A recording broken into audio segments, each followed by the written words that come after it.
Yan, good morning mga kabalikat. So ready na yung grupo natin. Nandito na yung mga PDR natin, yung NDR ng Mansya, yung Philippine Coast Guard nandito na rin. Yan, unti-unti nang dumadami yung mga tao dito sa location. Dito yan sa Pulo Banga mga kabalikat. So maya briefing na kami at start na yung operation natin. So mag-clearing lang kami simula dito hanggang baybay na o dagat. So good luck.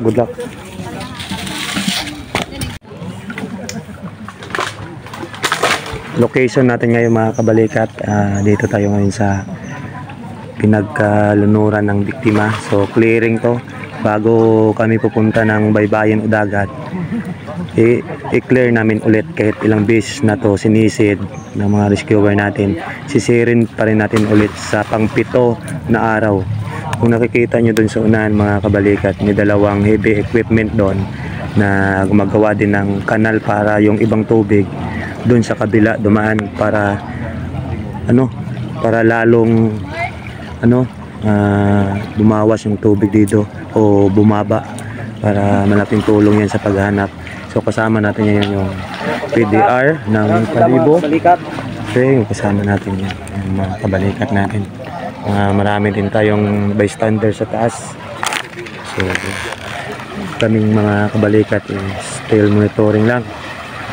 At siyempre abangan natin baka sa pang-7 araw na pag hahanap dito sa area, baka may resulta na.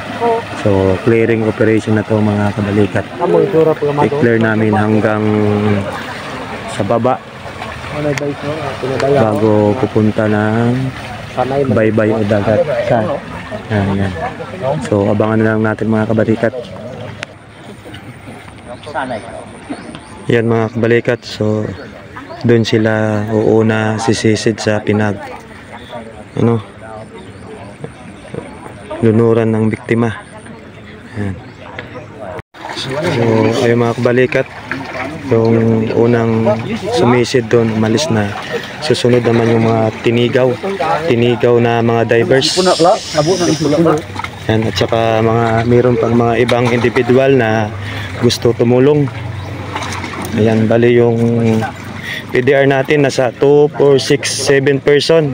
So umalis na sa area yung papalit, yung mga tinigaw na sisid. 2, 4, 6, 7 person din sila. Yan, para clear na clear.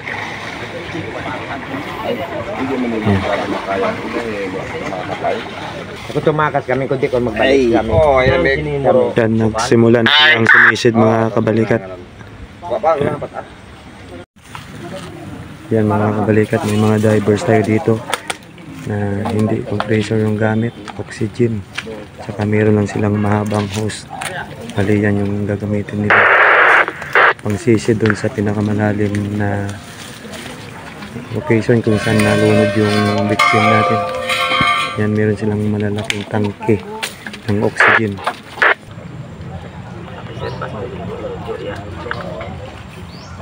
Tapos yung unang gabi nga ipes naman imo nga masulid sa buho.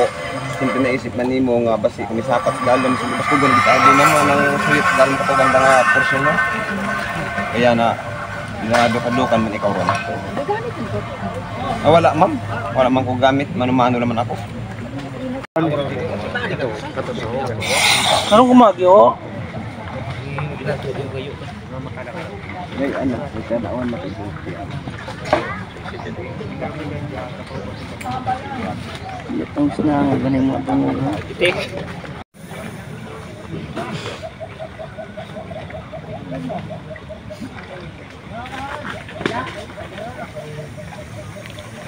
Yan mga kabalikat, bali dalawang divers natin yung sumisid. Voluntary to from Cebu. Galing Cebu sila yung inisid ng sa barko. Yan. Tumulong sila dito para mag-rescue. Ang kita yung bumubula na yan, divers yan sa ilalim mga kabalikat. Yan. Ayan, bali.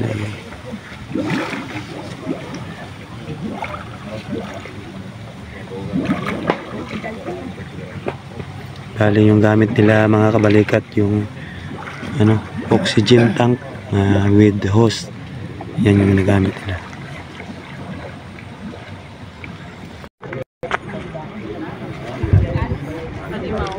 Yan mga kabalikat. Yan, nandito yung divers natin, pababa na yan doon. Tinitingnan talaga nila para clear.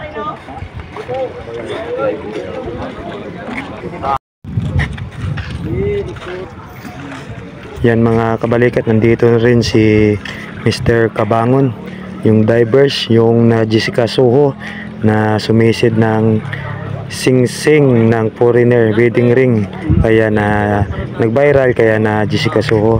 Isa siyang ano, fisherman o mamana ng isda, taga Burwanga. Dito din siya para sumisid. Siya yung pinakamatibay magsisid mga kabalikat. Sa 19 di pa daw na lalim, kaya niya sa ilalim ng hanggang 5 minutes. Nandito din siya para tumulong maghanap. Ayan, nandun din sa kabila yung mga divers ng Cebu. Mga kabalikat, lunch break muna, lunch break kasi tanghali na. Yan, kasama ko. Dito lang kami sa malilim na lugar para makaramdam din kami kahit kaunting malamig kasi napakahat namin sa labas. Oh, kahit grabe yung init, marami pa ring bystander mga kabalikat, grabe. Pero yung ang grupo namin, ibang team, ano, nag-ooperate pa rin dyan sa ilog mga kabalikat. Kahit tanghaling tapat, patuloy pa rin yung operation ng mga divers na to. Ito pala yung divers from Cebu.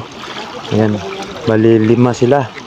5 silang nagki-clearing operation dito. Ayan, sinisigurado talaga nila kahit ang dami ng team, ang dami ng mga divers na dumaan dito, sinisigurado pa rin nila. Doon sila yan galing sa kung saan nalunod yung bata. So dito na sila ngayon. More than 400 meters na yung dinive nila. Sinusigurado nila talaga. Yan.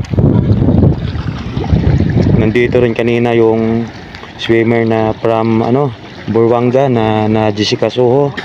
Kaya marami talaga mga sikat na mga divers pumunta dito. Itong mga divers from Cebu, sila yung taga-dive sa mga barko ba, mga taga-linis siguro dun sa baba na part ng barko. Ito sila. Ayan, gamit lang yung hose para mas mahaba yung nila dun sa ilalim. Kahit sa anong sulok, kahit butas na maliit man o malaki, tinitingnan talaga nila mga kabalikat. So still monitoring muna tayo.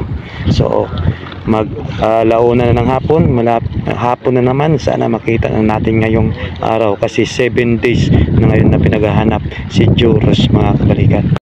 Time check mga kabalikat, 1 PM na. Yan, marami pa rin bystander. Meron din tayo mga intern dito. Yan yung speedboat ng Coast Guard.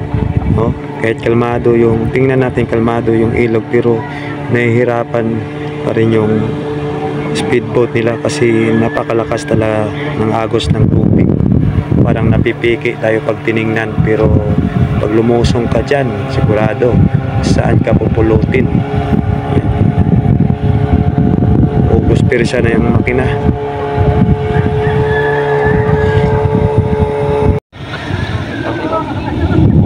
Oh, lakas talaga ng agos.